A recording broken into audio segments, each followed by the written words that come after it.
સ્વરૂપવાન યુવતીનો એક એવો ભયાનક ખેલ કે જેના માટે તે બિછાવતી હતી ઓનલાઈન પ્રેમ જાળ અને તે મોહપાશમાં ફસાયેલા એક વ્યક્તિ માટે કરાર બન્યો ફંદો।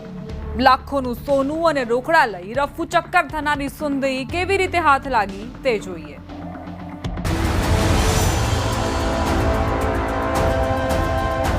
આ છે અમિત પંડ્યા કે જે જૂનાગઢના માળિયાહાટીના અમરાપુર ગામે હોટેલ બિઝનેસની સાથોસાથ કાર લે વેચનું કામ કરે છે।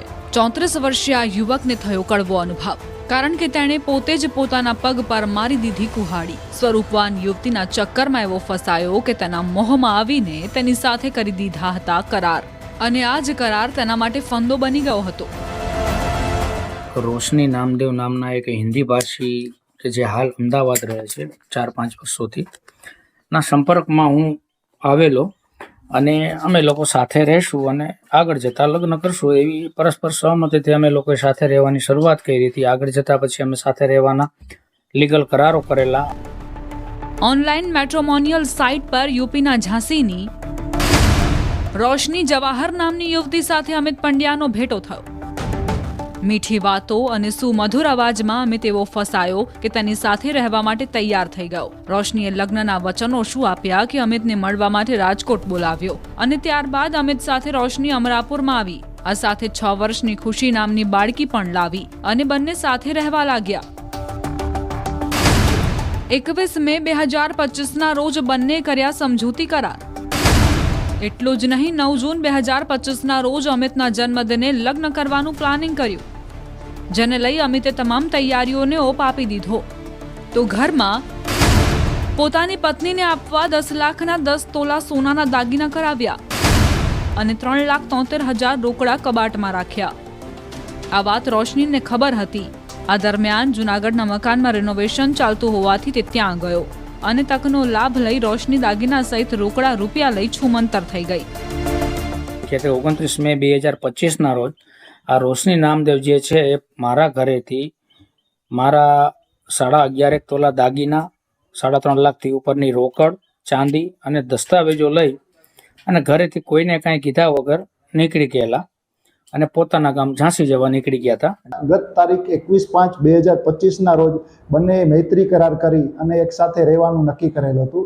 ત્યારબાદ ગત તારીખ 29/5/2025ના રોજ ફરિયાદીના જણાવ્યા મુજબ પોતાના ઘરે 3,73,000 રોકડ અને 11.5 તોલા સોનું હતું, જે બંને વસ્તુ આ જે આરોપી મહિલા છે રોશની તે લઈ અને પોતાના વતન ઝાંસી જિલ્લાના જે ગરોડ ગામ છે ત્યાં ચાલી ગઈ હતી।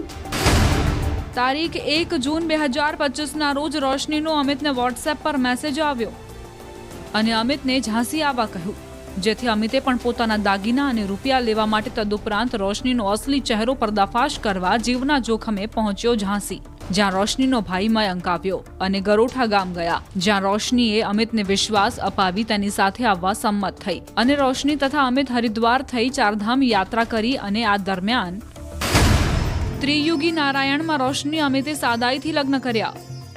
સાદાઈથી કરાયેલા લગ્ન અકબંધ રહેશે તેમ માની અમિત અને રોશની બંને ફરી અમરાપુર આવ્યા, પરંતુ 4 જુલાઈએ રોશની અમિત સાથે પોતાની દીકરી ખુશીના આધાર કાર્ડ મામલે ઝઘડો કરી અમિત ઉપર લાકડી અને છરી વડે હુમલો કરી ઈજાઓ પહોંચાડી। બીજી તરફ અમિત પોતાના બાળકને સ્કૂલે લેવા ગયો કે ફરી રોશની દાગીના અને રૂપિયા લઈ છુમંતર થઈ ગઈ।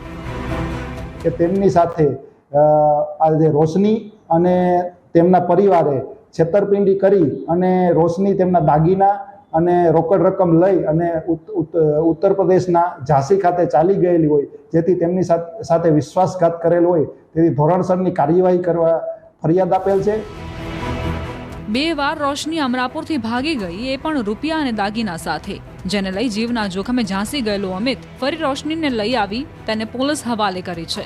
અને એ વાતનો પણ ઘટસ્ફોટ થાય છે કે રોશની આવું કૃત્ય એ પહેલી વાર નહીં, અગાઉ પણ કરી ચૂકી છે। 4 થી 5 વાર રોશનીએ અગાઉ કર્યા મેરેજ।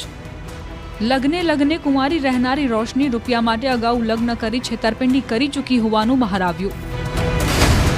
અગાઉ રાજસ્થાનના રાજગઢના રણધીર જાટ, રજોડા બાવળાના પૂર્વ સરપંચ રોહિત ઠાકોર, અને હરિયાણામાં પણ 3 થી 4 વ્યક્તિ સાથે આવી જ રીતે લગ્નનું નાટક કરીને તેની રોકડ અને દાગીના અને કાર લઈને ફરાર થયાનો પર્દાફાશ થયો હતો. તેમજ આ રોશનીએ અગાઉ પણ 3 અન્ય યુવકો સાથે આવી રીતે લગ્ન કરી અને તેમની સાથે પણ છેતરપિંડી કરી અને તેમની રોકડ રકમ અને દાગીના લઈ ગયેલ હોવાનું ફરિયાદીએ જણાવેલ હોય. રૂપિયા અને ચમકતા સોના માટે રોશની જૂનાગઢ પોલીસની ગિરફ્તમાં આવી ચૂકી છે. તેનો ભૂતકાળ ફંફોસવામાં પોલીસની ટીમ લાગી ચૂકી છે અને અમિતે શોધી કાઢેલ રોશનીના ભૂતકાળમાં કેટલું સત્ય છે તે પણ ચકાસવામાં આવી રહ્યું છે. આમ સુંદરતાની આડમાં રૂપિયા ખંખેરી લગ્ને કુંવારી રહેતી લૂંટેરી દુલ્હન જેલના સળિયા પાછળ આવી ગઈ છે. જૂનાગઢથી અમાર બખાઈ, ન્યૂઝ 18 ગુજરાતી.